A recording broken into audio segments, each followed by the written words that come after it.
With just 7 days to go now until Afghans go to the polls, it's a pretty grim security picture. It looks like at least 10% of polling stations are going to be closed on election day, and we have violent instances again across Afghanistan, the most serious in the north of Afghanistan, in Kunduz province, where a former President Rabbani, was travelling in a convoy. He was attacked by the Taliban. The north of Afghanistan, normally seen as safer than other parts of the country, but Kunduz has a Taliban presence, and a Taliban spokesman telling Al Jazeera, "We want to turn Kunduz into Helmand," a reference to the province in southern Afghanistan.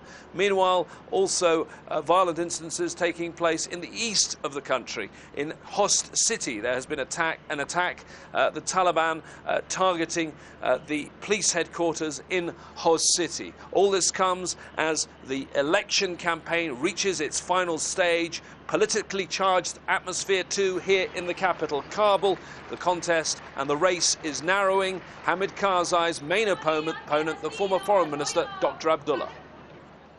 Exactly 1 week before Afghans go to the polls, this man has become the country's most frequent flyer.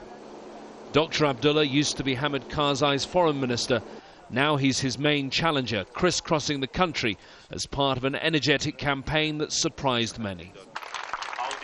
The government said they couldn't guarantee his safety on a trip to one of the more dangerous parts of Afghanistan, Kandahar. He went anyway.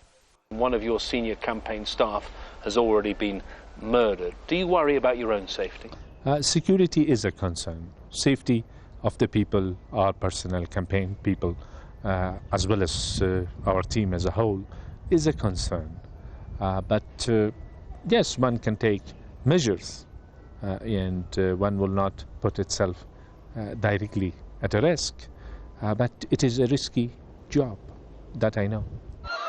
Critics say Dr. Abdullah, who used to be a leading member of what was known as the Northern Alliance, is a polarising force in a country divided on ethnic lines. Recently, Karzai's team seized on a newspaper article which quoted Abdullah's campaign manager saying their supporters would take to the streets if they lost. Dr. Abdullah says he was misquoted. Our effort is to save Afghanistan. If we put stability at risk ourselves, so what's the aim? My focus is on my campaign, first of all, on how to prevent rigging from now until then, until the elections day. When it comes to talking policy, surprisingly many of Abdullah's plans are pretty similar to Karzai's.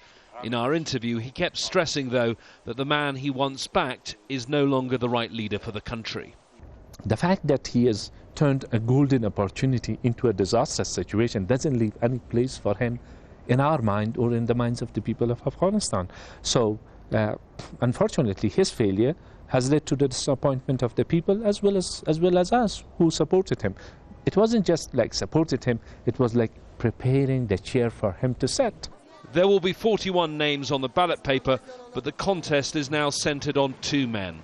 Karzai is still in front, but if Dr. Abdullah can get enough votes to force a second round, the president could be in trouble. James Bays, Al Jazeera, Kabul.